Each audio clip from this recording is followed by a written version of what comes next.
आज हम सब मिलकर एक ऐसे महान व्यक्ति का, जिन्होंने आज के दिन इस देश की डेमोक्रेसी के लिए, इस देश की सुरक्षा के लिए जिन्होंने बलिदानी दी, माननीय शीशराम जी की अभी मूर्ति का अनावरण अभी आप सबके सामने हुआ है। देखिए, ये देश इन्हीं के हाथों में सुरक्षित है।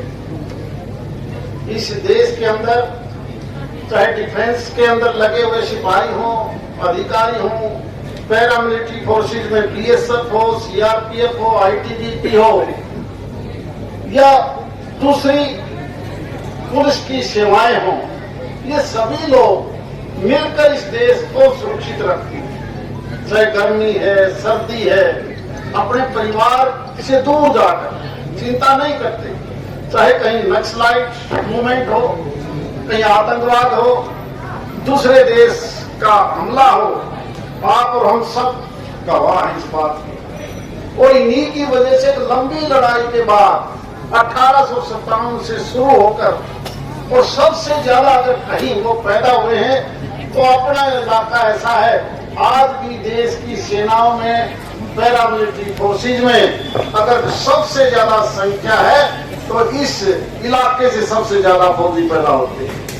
और केवल फौजी नहीं, इस देश का कोई पेट भरता है तो भी इस प्रदेश का किसान ही भरता है, इस देश का किसान भरता है। यानी रोटी पानी से लेके भूख मिटाने से लेकर इस 142 करोड़ के आदमियों को भोजन की व्यवस्था करने वाला, शहरों में भी दूध की सप्लाई करने वाला, और उसी घर में पैदा होता है सिपाही। ईमानदारी से देखोगे तो ये दो वर्ग ऐसे हैं, और वर्ग तो एक ही है जो जमीन में काम करता है, खेती करता है, मजदूरी करता है, और उसी के घर में पैदा होता है सिपाही। और वही सिपाही आपको सुरक्षित रखता है। दुनिया के चारों तरफ आप नजर मार के देखो किस प्रकार से फेर है। अभी अभी चाहे वो नेपाल की बात हो, कभी श्रीलंका, कभी पाकिस्तान, कभी बांग्लादेश, कभी म्यांमार, और दूर देखोगे तो कभी रूस और यूक्रेन। उन देश की सेनाओं में वो जज्बात नहीं है जो हमारे फौजियों में है। हमारे देश के अंदर किसी की हिम्मत नहीं होती।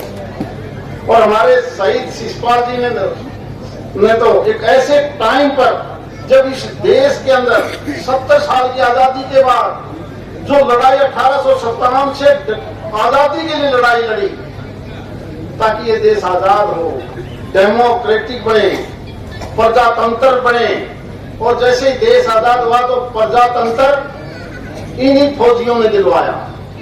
और प्रजातंत्र को सुरक्षित रखने के लिए जो एक गलती हुई थी कि धारा 370 जम्मू कश्मीर में अधूरी रही, और धारा 370 हटाने के बाद उस प्रजातंत्र को जिंदा रखने के लिए पहला चुनाव पिछली साल इन्हीं की देख रेख होगा। तो इस सही मायने में प्रजातंत्र के अंदर अगर बलिदानी दी है तो शीशराम जी ने दी। धारा 370 हटाने के बाद पहला चुनाव, ये अगर चुनाव नहीं होता तो वही हालात रहे। आज जिस प्रकार से काम तो और भी बहुत है, 142 करोड़ का देश है, कोई कुछ काम करता है, कोई कुछ करता है, लेकिन सबसे ज्यादा ईमानदारी से काम करने वाला किसान, और किसान के घर में पैदा हुआ फौजी दिन रात बगैर छुट्टी ये काम करता है।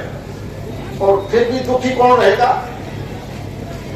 जब सूखा पड़ गया तो किसान दुखी, और जब बारिश ज्यादा आ जाए तो मेरा बाजरा भी गया, कपास भी गई। यानी वर्षा तो भी मरा और सूखा पड़े तो। और व्यापार ऐसा हो सकता है जहां नफा नुकसान वो अपना आप देखते हैं, लेकिन किसान तो बिल्कुल खुले में रहता है।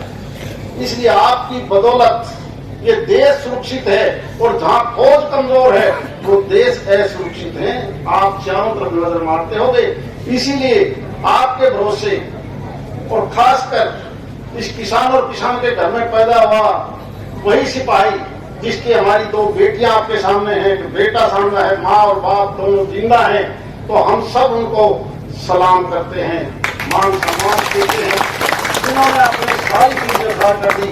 और मैं भी अपनी तरफ से कोई चीज या थोड़ी जगह ऐसी देख लेना, क्योंकि जगह पंचायत की होगी है, तो पंचायत में मैं 11 लाख भेज दूंगा पंचायत में, ताकि वो एक बैठने उठने की जगह भी इसके साथ ही बना ले, जो पंचायत की जमीन है। समय कम है, बहुत बहुत धन्यवाद। तमाम